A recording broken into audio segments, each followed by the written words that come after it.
So let's go ahead and take a closer look here at the Vantrue TS2. This is a thermal cam that's designed to attach to the bottom of your phone. As you can see, it works for both Android and iOS. And if we take a look at the side of the box, we got some of the specs right there. And in this video, I'm gonna go ahead and just get it unboxed, set up, and start using it. And then sliding off the cover here, let's look inside. In this first envelope here, we've got the manual to learn how to use it. It's a pretty thick manual here, in part because it's in a bunch of different languages. We've also got another little box here. And inside that box, we've got a USB cable. It's basically a USB-C extension cable in case you don't want it attached to the side of the phone. And there's also a little adapter here. You can see there's USB-C on one side and USB-A in case maybe you want to plug it into your computer with a USB-A port. Now, the main thing I want to take a look at, though, of course, is going to be the thermal cam itself. And opening it up, it looks like this. You can see we've got our lens here on one side with a big ring so you can actually focus it. It actually has a macro lens. And that's one of the features that differentiates it from the TS1, which is a much smaller thermal cam but doesn't have the macro lens. And here's a look at both cameras here from the back side. And flipping it around, you can see we've got our USB-C port here on top, so it can work with USB-C Androids as well as newer iPhones that feature USB-C. And to connect it to your phone, you're going to want to grab the Vantrue Thermal app available for both Android and iOS. Let's go ahead and open it up. And it's going to start giving us some information about how to connect it. We'll just hit next here as we go through the setup process. Experience now, agree. Looks like it wants us to go ahead and connect the camera. So we'll plug it into the bottom here like that. It says allow it to connect. So we'll hit OK. We need permission. We'll hit OK for that too. Yep, give it permission for that when using the app. And as you can see now, it's connected to the camera. So let's hit camera like this.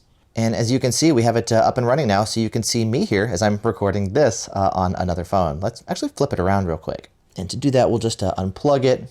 Let's see if it errors out or anything. Yep, let's plug it back in the other way around. And then hit camera. And now we are up and running with it pointing forward. And to test out the thermal cam properties, I'm going to point it here at a heater. It's a Bitcoin miner / room heater. And let's see what it looks like in action. So I can do photos and videos as I want. I can also zoom in. Here's 2x, here's 5x, but I'll do 1x for now. You can see the different dots here on screen. So I can see right in the middle, I got my crosshair, so I can point it and see whatever temperature I want for a specific location. You'll also see the red and blue dots bouncing around to show me the hottest and coldest parts that it can see. Noticing the camera is also kind of like clicking a little bit, I think, as the thermal camera is working. And if we go over here to the bottom, we got a couple different options. So we can start maybe, let's see, point. If I want to do like this point specifically, I can monitor one specific location and that will update as I move around. I can do a line kind of like that. Oh, interesting. So a bunch of different ways of things that I can monitor. I want to get rid of this. So I'm just going to go back for now and then reconnect. Cool, and we're back to defaults. If we go over here next to this mode, we can choose like the different color options. So you can see by default it has white being hot, but I can make black hot. I can do iron red, which is usually how I run my different thermal cams. We can make red hot.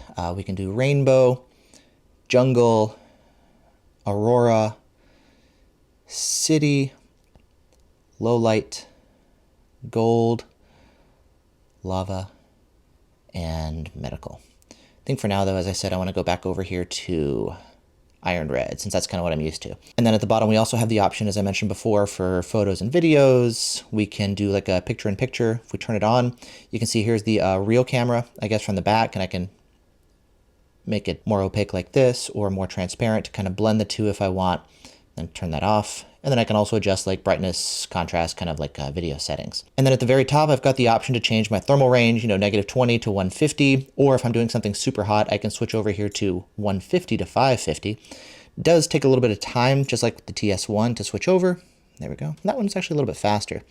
And you can see everything here is showing less than 150, so it's kind of out of range. So I'm gonna go back here to 20 to 150, or sorry, -20 to 150. And one other thing I was really curious about here is with the macro lens that we have here, I think it can focus down to about 8 centimeters or so. So let's try that real quick. And to do that, we'll just kind of get closer here like this. I'm getting closer and closer. And as you can see, it looks like it's still in focus. Oh, gotten super close to where it's starting to get a little bit blurry. But I can back up and yeah, I mean, it looks nice like this here. And so either way, it's basically just a add-on cam that you can attach here to the bottom of your Android or iPhone, as long as you've got USB Type-C, and you can view whatever you need it to view.